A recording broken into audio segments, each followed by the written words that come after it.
Oi,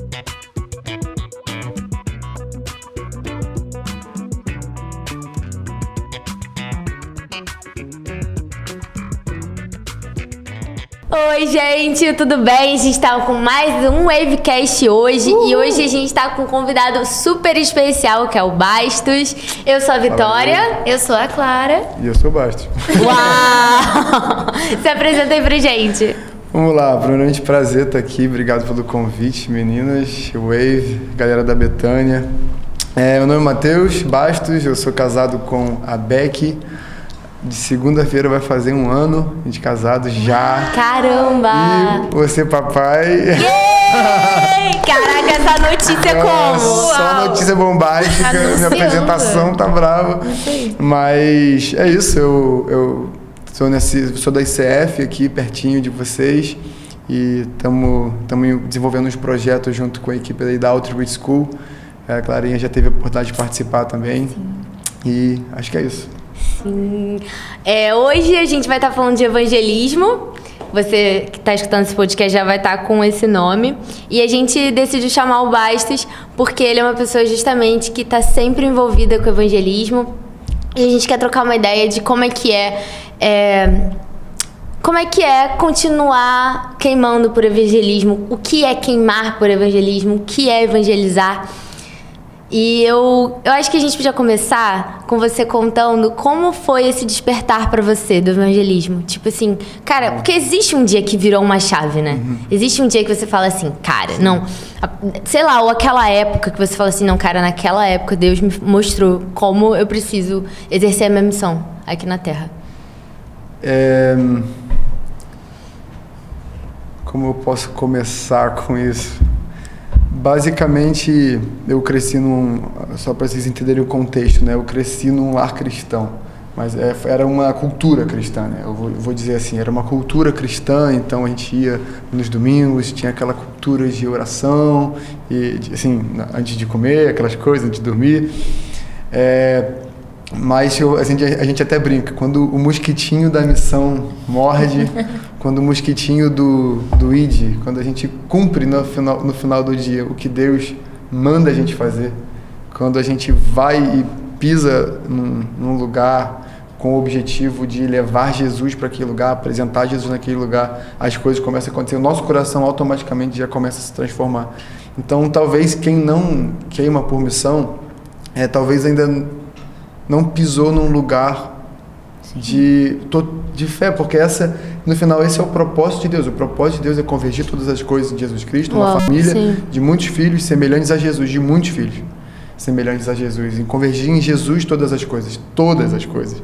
Aí até brinca, né? Sabe o que significa todos em grego? Todas. É tudo. Eu caí nessa. Tu percebeu, né? Eu fiquei assim, o que ele vai falar? Se eu faço aquele silêncio dramático, você fica Nossa, como? Pô, sei lá. Mas eu acho que quando a pessoa pisa no campo missionário, ela pisa no propósito eterno de Deus. Sim. Assim, isso move o nosso coração. Parece que o nosso coração de alguma forma se converte ao coração de Deus. E a gente vai falar um pouco mais sobre isso aqui também. Mas acho que é por aí, assim. Sim. Talvez essa é a maneira. E talvez um dia, eu lembro um dia que eu já estava de alguma forma em missão. E isso é muito interessante. A gente foi para o sertão. E lá a gente passou o dia pregando o evangelho em umas escolas, assim. Lá a taxa, aonde a gente foi no Piauí, em Paulistana, a taxa de suicídio é absurdamente alta, é assustadora, assim, a taxa de suicídio. E a gente ia nas escolas exatamente, muito suicídio era dos jovens, principalmente homens, adolescentes eram mais meninas, mais velhos eram mais homens. E nas escolas a gente falava muito disso, de identidade, de amor, de carinho, enfim, de afeto, de que eles não eram esquecidos, porque é um ambiente totalmente diferente daqui, né? E, cara, eu lembro que tinha uma menina lá que a gente já tinha ouvido falar dela antes de ir lá, porque até pediram, quando você for naquela escola, procura por essa menina, porque a menina, cara, ela tá, assim, existindo. Ela não tá vivendo, ela tá existindo. E eu cheguei lá, não precisava nem dizer quem era. Tinha uma menina totalmente, assim, existindo. E eu conversei com ela, tentei acessar o coração dela, assim, né, pela conversa. E eu falei, como é que eu posso orar por você? E ela, alguma gelada, assim, sabe, sem expressão nenhuma, assim, só ora pelo meu joelho. Aí eu, assim, tá, ela só quer que eu ore e vá embora. E aí eu orei pelo joelho dela, só que, assim, aquilo no coração, falei, gente, isso ela tá se escondendo, né? Ela tá com uma máscara onde ela não tipo, quer. ora por alguma coisa pra não acessar meu coração, né? Ela não quer que eu acesse o coração dele. E assim, a gente não pode implorar e enfiar o evangelho na guarda das pessoas. E veio a importância dos dons espirituais. Veio um amigo meu, cheio de ousadia do Espírito Santo, e levantou o casaco dela, aqui as mangas do casaco dela. Meu Deus. Nossa, foi Bizarro. Todo chocante, né? cortado, o braço dela. E aí ela fez assim, o olho encheu d'água, mas não descia uma lágrima, cara. Eu acho que ela tava sem sentimento, assim, sem emoção, assim, sabe? Ela não tava realmente, parecia que tava morta por dentro. E aí, cara, eu fiquei assim impactado com aquilo, eu fiz Jesus Cristo. E aí a gente chamou ela para ir para um evento, né, que ia acontecer em um dia ou 2 dias na praça, que a gente vai nas escolas chamando a galera para ir para um dia na praça. Aí o Juliano vai e tudo mais, o Juliano Som, né, a galera Livres para Adorar, a gente faz um show na praça e tudo mais, aquelas coisas. E aí, cara, na hora do apelo, assim, lá na praça, que levanta a mão quem quer aceitar Jesus, eu, do nada, do meio de milhares de pessoas, eu achei ela levantou a mão. E eu fui até ela, fui orar com ela, cara, aí você já vê a transformação assim que o Espírito Santo já faz. É só convidar Jesus para dentro do seu coração. O olho dela já brilhava, ela sorria, ela tava com máscara, né, porque era na época de Covid ainda, tava com máscara, acho que ela queria até esconder o rosto dela, por conta da depressão, enfim, e tava com máscara assim, só que dava para ver as afeições, ela tirou a máscara, o sorriso assim brilhando, e eu vou dizer para você, aquele olhar me pegou. Aquele olhar de uma pessoa assim que não conhecia, ela estava morta por dentro, dava para ver, gente, não era um espaço de 1 ano a transformação, era no espaço de 2 dias que Jesus já fez. Aquele olhar me pegou, e toda missão assim que eu vou, e é o que eu falo, né, na hora do treinamento, eu sempre falo, busca por essa cena. Enquanto você estiver nos dias aqui fazendo missão no meio do barco ou no meio do sertão, busque a cena que vai ficar na sua mente. E aí, cara, essa foi a primeira cena, e foi aí que eu falei, meu Deus, eu entendi agora que o Evangelho é o poder de Deus para a salvação de todo aquele que crê. Sim. Essa menina talvez ela não teria salvação. O caminho dela talvez estava trilhado para algo muito trágico. Sim. Que é algo que acontece com muitas pessoas, infelizmente, ali nessa cidade em específico.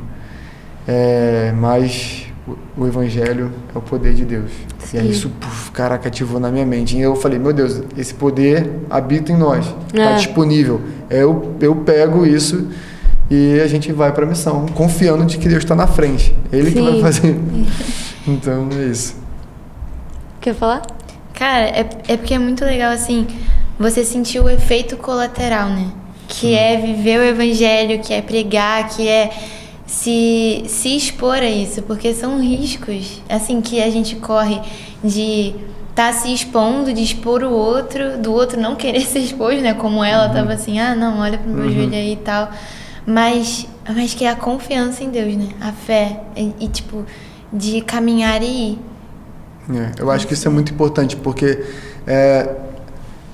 durante a missão você vai ter diversos empecilhos. Assim, você não vai conhecer a pessoa, como é que você vai acessar o coração dela? Você é estranho naquele lugar, você não sabe nada da cultura. Como que você vai, de alguma forma, gerar uma conexão com a pessoa real, porque precisa ser real, a ponto e conversar com ela e fazer de alguma forma ela entender quem Cristo é. Então, assim, você precisa depender do Espírito Santo. Totalmente. Existe esse termo, né, na teologia, a presidência do Espírito Santo. O Espírito Santo precisa realmente, você precisa ter essa consciência de, cara, às vezes eu me sinto, assim, graças a Deus, às vezes eu me sinto um fantoche, assim, do Espírito Santo. Aconteceu agora uma situação lá no Outreach Lab que eu cantei um louvor que nossa, assim, nem eu lembrava direito, que é aquele... dos montes correm para o mar, teu rio, cantarei seu amor. Eu escolhi esse louvor assim no final, porque, sendo bem sincero, na minha cabeça, eu falei assim, gente, o pessoal tá meio que música de ir embora, né? Aquela música de ir embora. Eu falei, cara, que louvor que eu vou tocar aqui de música de ir embora, né? Tipo assim, todo mundo abraçando e tal, tchau, até domingo que vem, cantarei seu amor. E aí eu senti um mover de Deus assim. A mulher que tinha pregado pela primeira vez, ela tinha se convertido ouvindo esse louvor. E eu, assim, enquanto eu estava cantando, eu percebi que a igreja cantava uma versão diferente da que eu cantava. Aí eu dei o microfone para a pastora cantar. Ela começou a cantar e começou a apontar para a mulher assim. Aí foi um mover danado, eu não entendendo o que estava acontecendo. Então tá, cantarei teu amor. E aí, só que olha que loucura.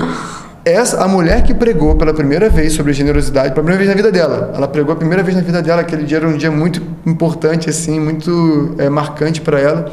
Ela se converteu com esse louvor, com a pastora cantando esse louvor, ministrando no coração dela. Bizarro. Então, assim, às vezes você sente um fantoche, cara, eu só estou existindo, o Espírito está fluindo e isso vai acontecendo. E na missão isso é muito importante, porque, enfim, vão existir muitas situações onde você só vai falar, cara, Espírito Santo, me guia aí. Nessa situação com a menina foi essa. Eu falei, cara, Espírito Santo.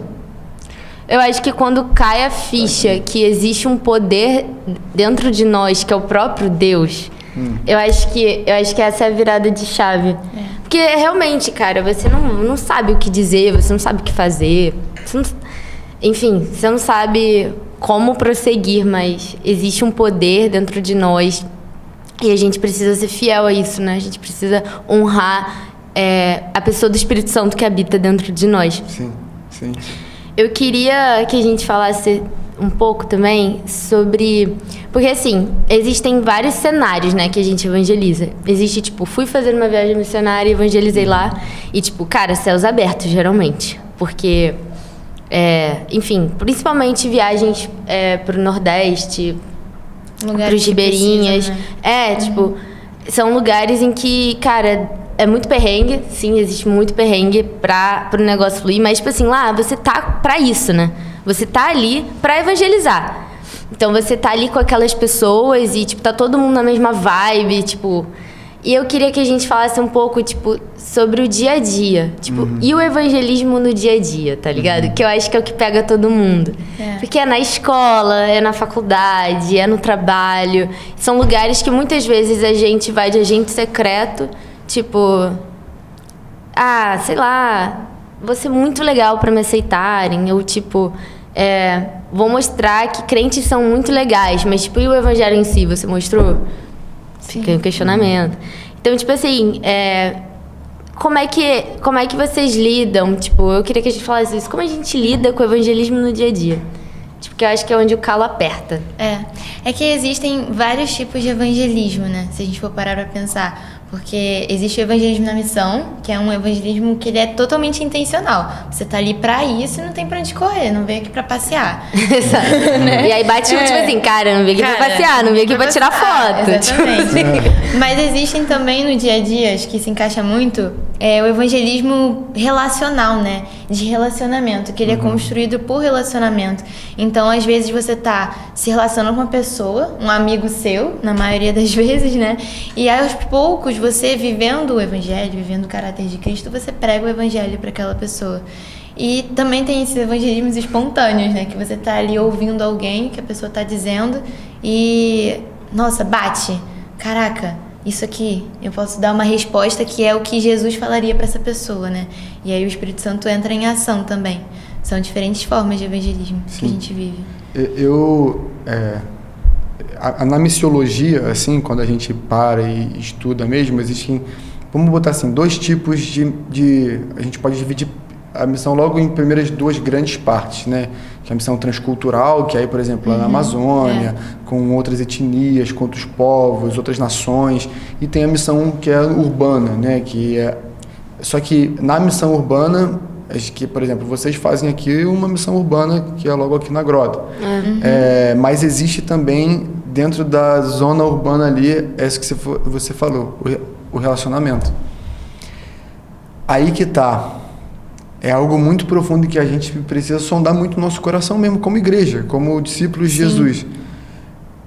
É fácil você pagar uma inscrição e ir numa viagem missionária para o Nordeste e para a Amazônia. Você passa 15 dias, é bem divertido, é uma aventura muito incrível, são dias incríveis, a presença de Deus se manifesta, é um retiro voltado para o lado missionário e isso é maravilhoso. Só que isso pode esconder muitas pessoas no guarda-roupa, no sentido de tipo assim, tá bom, já fiz minha parte, já fiz a missão, já sou missionário. Sim. E no dia a dia, no relacional, eu esqueço. Aí que entra a questão. O relacional, a pessoa precisa ser verdadeira. E aí que pega. O evangelho precisa ser real, precisa ser carne. Jesus precisa estar que transborda, né? Todo dia, porque na faculdade você vai ver os estresses, você vai ver o caráter de alguém que cola ou não cola, você vai ver no trabalho alguém que tem uma atitude, você, quando o seu chefe dá aquele esporrão, vai ver se você sai falando mal nas costas dele ou não. Então, exige um nível de verdade, talvez que não há. E aí a gente precisa, como discípulo, assim como Davi, homem segundo o coração de Deus, orou, sonda o meu coração, você me conhece, vê se há em mim algum caminho mau e tira do meu coração. E eu acho que é isso. O impacto evangelístico, ele é muito, eu particularmente, né, existe uma história muito legal da missão, que se eu não me engano foi John Wesley, ele veio ele falou, né, eu fui catequizar os índios, mas na verdade eu fui evangelizado. Então, ele foi pregar o evangelho para os índios, mas na verdade ele no meio do barco, no meio do caminho ali, ele estava passando por uma tempestade e os moravianos cantando canções e adoração, e ele nervoso, com medo do barco afundar, e ele falou que conheceu Jesus ali, assim, nesse contexto, porque ele viu que era de verdade confiar em Jesus, que o justo vive pela fé, e se vive pela fé, é na fé de que Jesus tem o poder de fazer qualquer coisa, em qualquer hora, e que a sua vida está na mão dele. Então, quando eu olho para esse lado missionário, como eu disse, eu vejo isso, exige muita verdade na missão do dia a dia. Por isso que, como eu disse, não é difícil a gente pagar uma inscrição e ir numa missão de 15 dias, de 7 dias. Mas o que é difícil é você fazer missão no dia a dia, porque exige de você energia, e vai mostrar qual é o seu foco. É verdade. Porque parece que é bizarro, parece que quando eu vou pra missão, parece que liga, né, a chavinha, aí o Uber que eu já pego... Agora eu sou missionário. O Uber que eu já pego, eu já evangelizo, todos os Uber, vamos falar de... O cara do restaurante tem muita cara de que tá sendo chamado por Jesus. Só ali, tá ligado? Aí já começa, né? Então você parece que liga uma chave. Só que, por que essa chave não tá ligada em todos os dias? Porque talvez não seja verdade. Exatamente. Cara, e porque demanda energia, cara.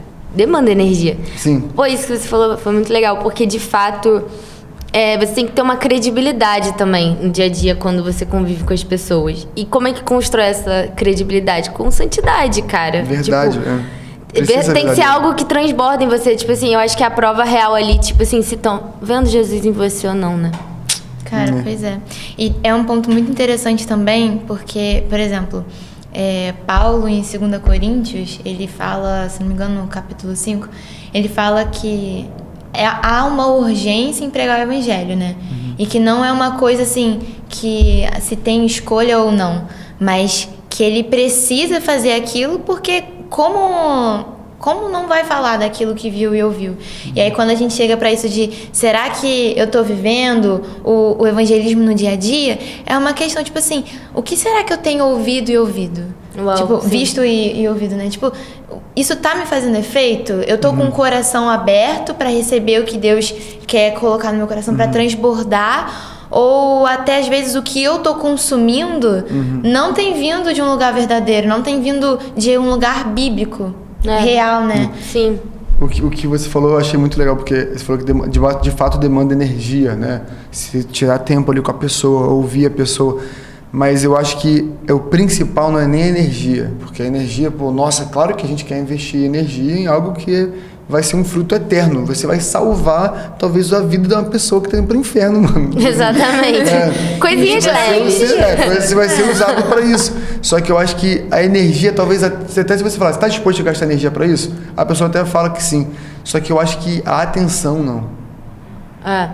Às vezes, eu acho que falta energia. Tipo assim, exige energia, mas exige também muita atenção. Então, eu acho que, por exemplo, eu vou até citar o que acontece assim, quando a gente volta da missão, do campo missionário mesmo, que a gente está muito tempo fazendo isso, parece que flui de uma tal forma. Eu fui na farmácia e vi uma mulher mancando, eu falei, cara, posso orar por você? Tipo, é muito óbvio, né? É muito e depois óbvio. de um tempo para de ser óbvio. Tipo, por quê? Para de ser óbvio, porque a gente perde a atenção. O foco não tá mais O foco ali. não tá mais ali. O foco tá em outras coisas, o foco tá no trabalho, o foco tá no, meu Deus, eu tenho que voltar porque eu tenho que fazer isso, tenho que fazer aquilo. Cara, tem um livro muito bom que eu aconselho todos a lerem, que é Ruthless Elimination of Hurry, que é tipo assim, eliminar a correria do dia a dia, né? Ser uma pessoa presente ali. Então, quando você é uma pessoa presente, cara, por isso que eu tô até treinando isso agora, porque como tem muita coisa na cabeça, como tem muitos projetos, vocês sabem da correria que é o dia a dia de missão, de empresa, de trabalho, que eu tenho trabalho também, é o casamento, filho chegando agora. Então, é muita correria, mas eu tô até treinando isso, cara, dar abraços mais longos, tipo assim, abraçar a pessoa e realmente sentir, cara, eu tô abraçando essa pessoa. Eu também tô nessa vibe, eu tô sabia? entendendo isso. Tipo, bota, sei lá, no modo avião, tipo, não, eu vou ter essa conversa aqui agora.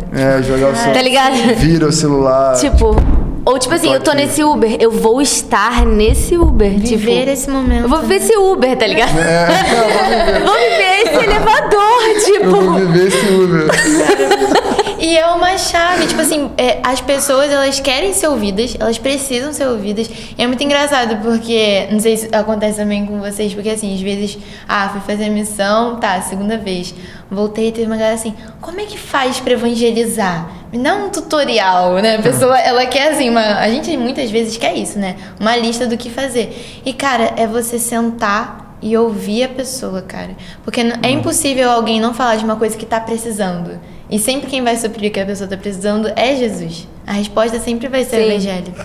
Sim, verdade. Sim. Cara, tem também aqui um bom ponto também pra gente falar.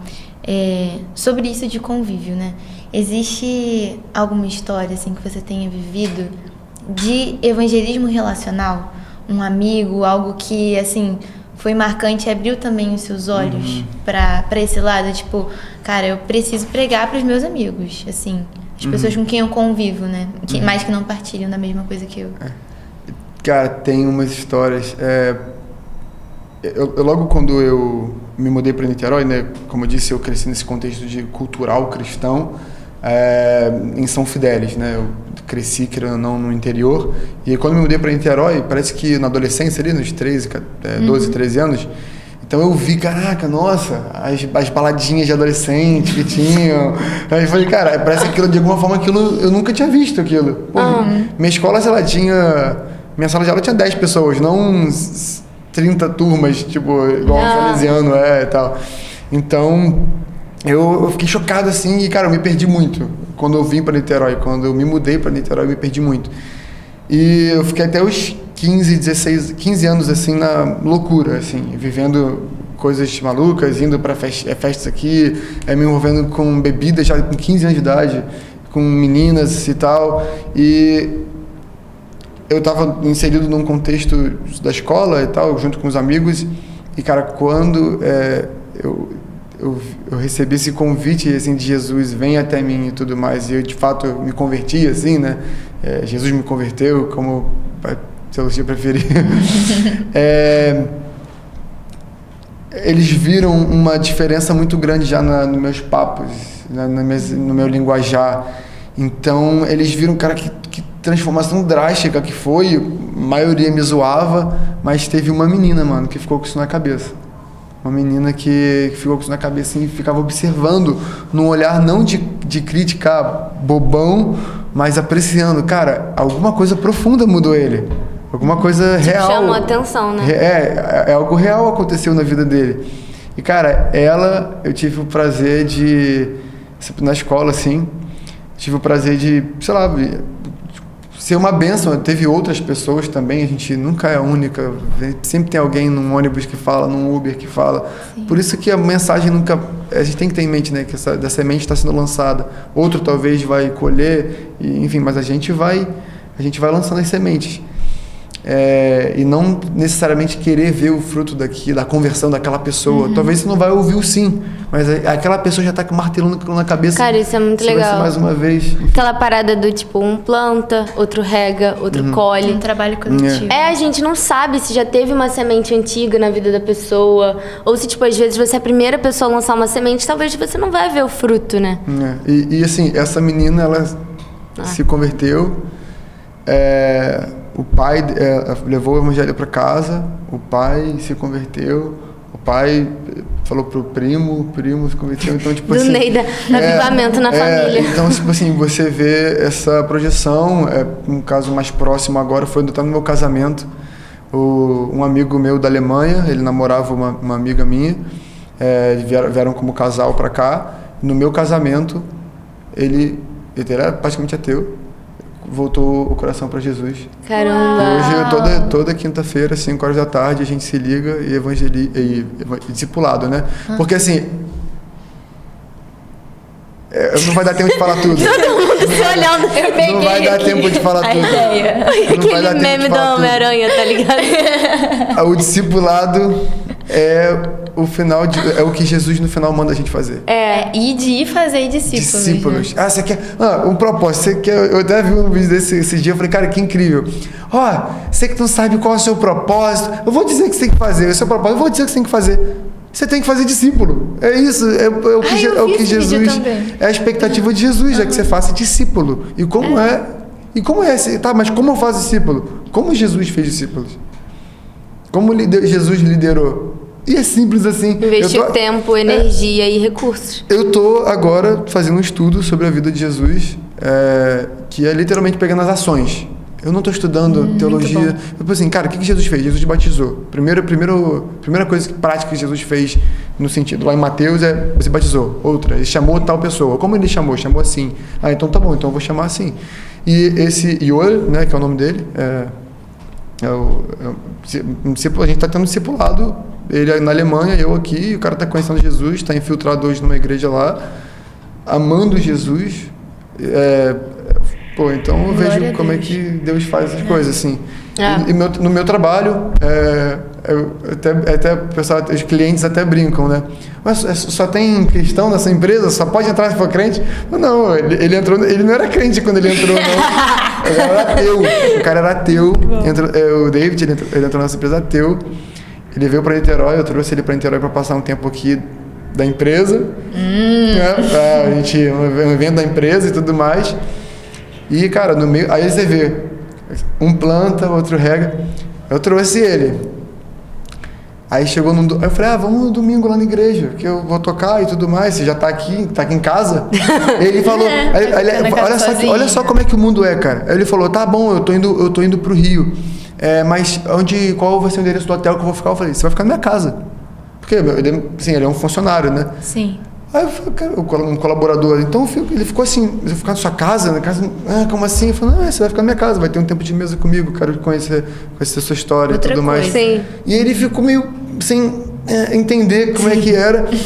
E aí ele veio domingo ali na igreja, aí eu tô lá, aí chegou um grande amigo, André, cara, André citou até o livro que ele lia, de Nietzsche. Bizarro. Falando sobre, uma palavra profética mesmo, assim, para ele, de tudo que ele já tinha aprendido, tudo que ele tinha lido sobre o ateísmo. E, cara, desabou e hoje acredito que tem vivido uma vida com Jesus, assim. Sim. Então você vê, é no dia a dia, no discipulado, no dia a dia comum, né? Sim. Gasta energia, mas é preciso estar com muita atenção. Sim, exato. Eu acho que a atenção tá junto ali também na energia. E, cara, o que eu pensei também é que muitas vezes, isso é uma pauta muito dos jovens, né? Qual que é o meu chamado? Tipo, o que Deus me chamou pra fazer? Ou, tipo, às vezes as pessoas veem uma pessoa com um chamado tão claro e ficam, tipo, mas aquilo é pra aquela pessoa. Tipo, esse chamado específico é pra fulano, tipo, não é pra mim. Só que, cara, o nosso chamado é fazer discípulos. Eu acho que o que vai mudar de cada um é o como, porque Deus nos fez de uma forma única e especial. Então, existem dons e talentos que Ele deu pra Clara, existem dons e talentos que Ele deu pra você, existem dons e talentos que Ele deu pra mim. E vão ser os mecanismos, mas pra todo mundo cumprir a mesma missão. Então, cara, às vezes, o seu dom e talento é a arte, é através disso que você vai evangelizar. Às vezes você é um comunicador, às vezes, enfim, diversas formas, né, de como cumprir a mesma missão. E eu acho que não tem como a gente deixar de falar também dessa questão da vergonha. Porque, tipo assim, tudo que a gente tá falando aqui é muito lindo, muito bonito. Mas existe um posicionamento. Tipo, existe um escolher, abrir mão, muitas vezes, da sua própria reputação pra poder falar de Jesus. E, tipo, como foi isso pra você? Ou, tipo, o que você diria pra um jovem sobre isso? Sem filtro. Porque, cara, às vezes, eu acho que essa é uma parte que a gente entra que é uma realidade que a gente precisa encarar. Tipo, cara, não tem muito o que escapar. É, tipo, morrer pra si mesmo, né? O que eu tenho pra dizer é: Jesus não se envergonhou de andar com você. Uau! Jesus ele não se envergonha de andar com a gente. E você vai ter vergonha de falar dele, de andar com ele, de falar o que ele fala, de dizer, é verdade. Isso que Jesus está falando é verdade. Porque ele é uma pessoa, a gente tem que literalmente personificar Jesus, porque ele é essa pessoa, que é Deus. E é como se fosse um amigo aqui. Olha o que está na Bíblia aqui, olha só o que Jesus falou. Isso aqui é verdade, ele não está brincando, ele vai voltar, ele vai se julgar as nações. Ele vai estabelecer paz sobre a terra, Ele vai enxugar dos seus olhos as suas lágrimas, Ele vai falar isso é errado, isso é certo. Então, Paulo, ele não teve vergonha. E ele incentiva a gente também a não ter. Eu não tenho vergonha do Evangelho, eu não me envergonho do Evangelho, né? Ele fala assim em Romanos, eu não me envergonho do Evangelho, porque o Evangelho é o poder de Deus para a salvação de todo aquele que crê. Então, como ter vergonha de algo que literalmente tira a pessoa do inferno? Tipo, como ter vergonha disso? E eu acho que entra muito no que você falou. A mensagem do Evangelho, que é o poder de Deus para a salvação, e definindo o Evangelho, né? O poder de Deus para a salvação de todo aquele que crê. Isso está lá em Romanos. Mas qual é a ação do Evangelho? Talvez a vergonha, o fato da pessoa se envergonhar de falar no nome de Jesus, botar a bandeira de Jesus, é que ela não morreu ainda.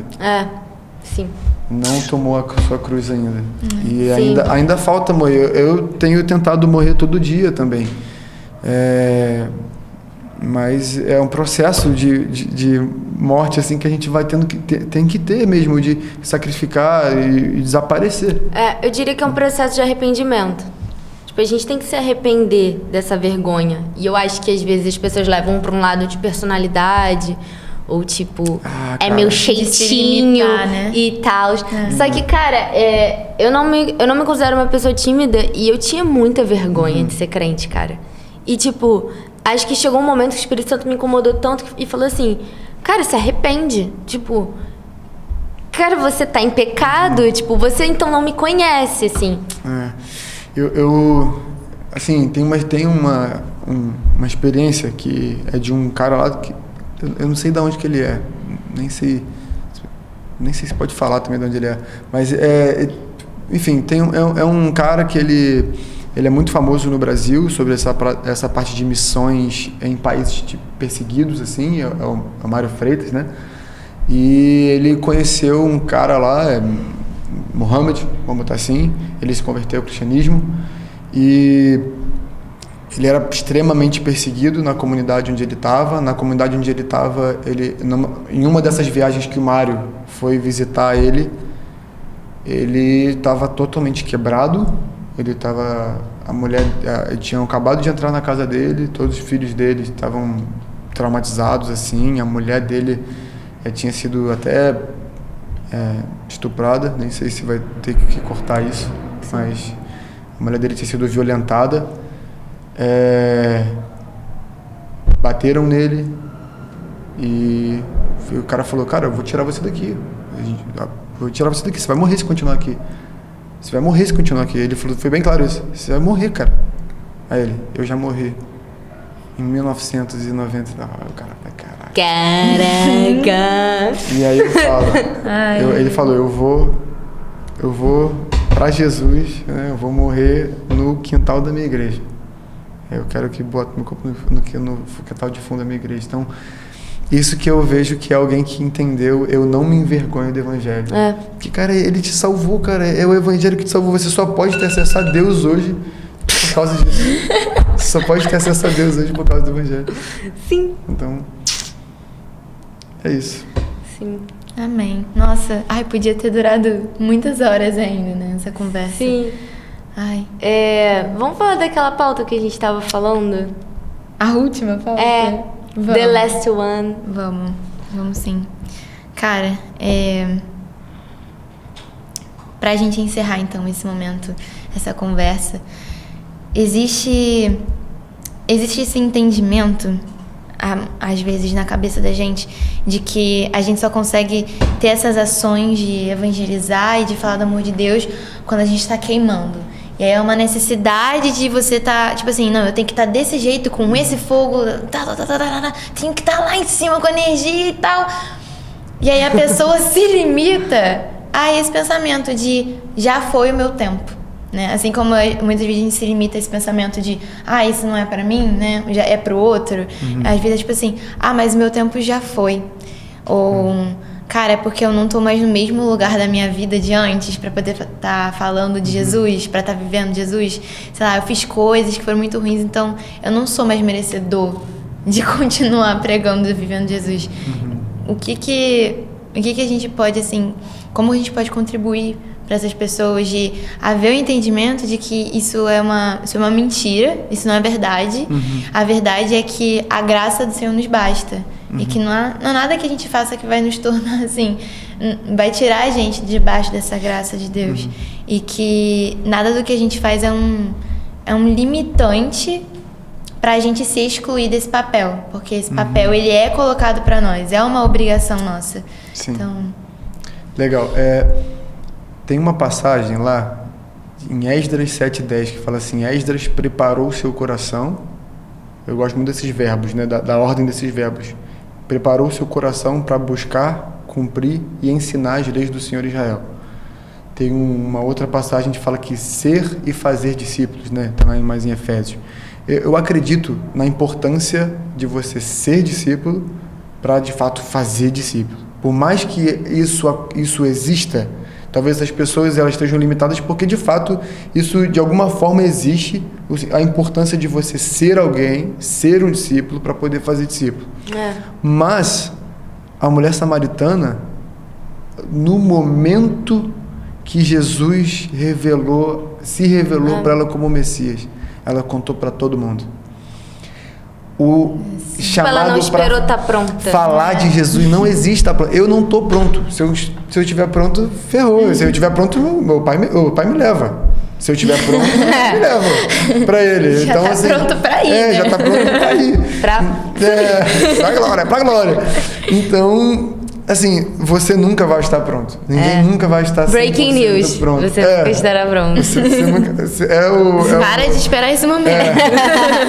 Então, assim, por mais que eu veja a importância, por exemplo, numa relação de discipulado, da pessoa ter uma vida em santidade, buscar Jesus, numa relação de discipulado, de convívio, de relacionamento, isso não tira a responsabilidade dela de falar de Jesus. Exato. E em todo momento você vai ver, a mulher samaritana foi assim, com os discípulos foram assim. Os discípulos não fizeram 4 anos de seminário, Estavam com o mestre na ação fazendo, e o mestre lançou eles, falou, ó, vai, prega o evangelho, expulsa os demônios, ressuscita os mortos, cura os enfermos. Assim, mano, e vai lá. Vocês acham que eles estavam prontos? Eu acredito que não. Eles não achavam que estavam prontos. Tanto que Pedro, a gente vê o resultado de que eles não estavam prontos depois, que a gente vê o resultado de Judas, Pedro, todos os discípulos saíram correndo. Então, existe essa importância de ser e fazer discípulo, mas isso não tira a responsabilidade de pregar o evangelho, né, a toda criatura. Então, eu acho que é isso. E uma grande falha e um grande erro, isso é muito perigoso, é a terceirização da missão da igreja para os missionários. Nossa, obrigada por esse ponto. Ela terceiriza, eles vão, né? Eles vão, então eu não vou. A tipo, missão, eu vou ofertar um dinheiro e eles vão pra mim. E, cara, a gente vai lançar um material agora. A gente tá com a Outreach Lab aí, com o nosso projeto. Da onde veio esse nome missionário? Da onde veio isso? Assim, porque a gente a gente fala discípulo, só que dentre os discípulos tem os missionários. Mas eu não vejo Jesus fazendo essa distinção. Ele fala aos discípulos, ide, portanto, e não é uma sugestão, é uma ordem, é algo imperativo. Alguns teólogos até falam que esse tempo verbal do ide é indo por todas as nações. Prega o evangelho, tipo assim, fazendo discípulos, então é fazendo discípulos. E eu não vejo fazendo missionários, assim. Isso é algo que a gente está estudando, para a gente entender de onde veio isso. A gente acredita que seja muito uma influência até católica, da igreja católica, das missões jesuítas e tudo mais. Mas aí existe a grande comissão, né? Que é ir por todo mundo, pregar o evangelho e tal, que a gente já sabe, lá em Mateus. Mas eu acredito que esse é um erro muito grande. É terceirizar o evangelismo e terceirizar a missão para os missionários. Os discípulos são os missionários. Hoje, todos os discípulos devem ser missionários. Sim. Todos. Mas então eu tenho que ir para o campo? Não, quem disse que você tem que ir para o campo? Você tem que ficar Você já está no campo. Você já está incluído dentro de um campo. Eu acho que é só mudar o óculos. Ao invés de entrar no trabalho e falar, olha, misericórdia. Quando eu entrei na faculdade, meu Deus, eu quase não entrei na faculdade, porque eu entrei na faculdade federal, né? E todo mundo já começa, irmão, é tenso, o negócio é louco, vai vir muitas pessoas com um cigarro botando na sua boca. Falei, que isso, cara? Assim, ela tem medo já. E aí esquece isso, terrorismo. É um terrorismo o negócio que fazem com você. Parece que você, meu Deus. Sim. E realmente é bem perigoso. Mas quando você coloca a lente de Jesus, e aí talvez é o que seja a definição de tudo isso. Para quem não está queimando por Jesus, para quem deixou de queimar, né, perdeu o primeiro amor. Cara, o primeiro amor é Jesus. O primeiro amor é Jesus. O primeiro amor não é um sentimento. O amor, a gente já sabe disso, que o amor não é sentimento. A gente vem batendo, acho que todo mundo bate muito nessa tecla. E já entende isso, que o amor não é sentimento, o amor é uma pessoa. E essa pessoa é Jesus. Da onde você perdeu o primeiro amor? Ou seja, da onde você perdeu Jesus?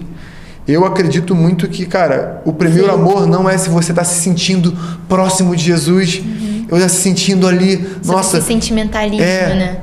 Nossa, eu não estou me sentindo conectado, não estou ouvindo a voz de Deus. Chorei muito no louvor. Eu não chorei no louvor, a pessoa já entra em crise, eu não chorei no louvor, eu não chorei pregando, e aí já começa... A essência é, tende em vós o mesmo sentimento que houve em Cristo Jesus. Eu acho que esse é o coração. Esse é o coração. Esse é o coração de quem... Se você perdeu o primeiro amor, você não vai ter o coração de Jesus. Sim. Nesse sentido, assim. Então, tende em vós ter o primeiro amor tende em vós o mesmo sentimento que houve em Cristo Jesus. Sentimento, tendo o coração, que foi por pessoas. Sim. Exato. Foi por evangelização, foi por pregar o evangelho, foi por curar o enfermo, foi para se mostrar, se revelar. Sim. Então, acho que é isso que é o primeiro amor, é ter em nós o mesmo sentimento que houve em Cristo Jesus. Sim. E a vontade do Pai é que o nosso amor seja amadurecido, né? E aí, durante o amadurecimento desse amor, a chama continua. Mas não com sentimento, não com... Acho que a palavra é sentimentalismo. Mas com verdade, com testemunho. Eu acho que talvez a gente tenha que se preocupar mais. Se os meus testemunhos são de 2015, do que, tipo... Se... Cara, eu não chorei no louvor. Tá ligado? Ou tipo assim, qual foi o... Estranho, eu não tô sentindo. Acho que é isso. Acho que a gente tem que se preocupar menos com os sentimentos e mais, tipo, quando alguém viu Jesus em nós. Tipo, qual foi a última vez que enxergaram Jesus em nós? Qual foi a última vez que você falou, assim, de Jesus? Eu acho que é mais sobre isso do que... não tem sentido Jesus perto de mim, enfim. Você pessoaliza, né? Enfim. Bom, é isso. É só tudo isso. É só, tipo apenas. assim. É só essa bomba agora. Mas, Bastos, muito obrigada por estar aqui, cara, com a gente. É nóis, E no final a gente tem pedido pro convidado fazer uma oração. E aí eu queria pedir para que você orasse por todo mundo que tá escutando esse podcast. Vamos lá. Gostei dessa tendência. É uma tendência. Jesus, obrigado, Pai. Obrigado pela sua presença em nós. Obrigada, Senhor. E o fato de que você está em nós muda tudo. Ela muda, ela quebra com a nossa barreira de pessoalidade, de que eu sou tímido. Ela quebra com essa barreira de eu sou tímido. Ela quebra com a barreira de que eu não sou para isso, eu não servi para isso. Mas que o Senhor possa nos usar da maneira que o Senhor quer, porque nós já morremos. Então, que o Senhor cresça e que a gente venha diminuir, que o Senhor venha aparecer e a gente venha desaparecer, Jesus. Que sejamos literalmente marionetes do Senhor. Amém. Que o Senhor esteja vivendo dentro de nós de uma maneira tão verdadeira, tão real e tão pura que quando olham para nós, Jesus, só vejam a você. Oro por que os corações, que essas mensagens, que essas dicas, que esses ensinamentos talvez gerem transformação, porque assim como a gente orou antes aqui, não é sobre o que a gente fala, mas é sobre quem a gente fala, que tem poder. Amém. Que é Jesus. E muito obrigado, te agradecemos, abençoe cada pessoa aqui nesse estúdio, a pessoa que preparou a câmera, as pessoas que prepararam o convite e tudo mais, e a Vicky, a Clarinha, te agradecemos, Jesus. Em nome de Jesus, amém. Amém. Tamo junto. Yay! É nóis.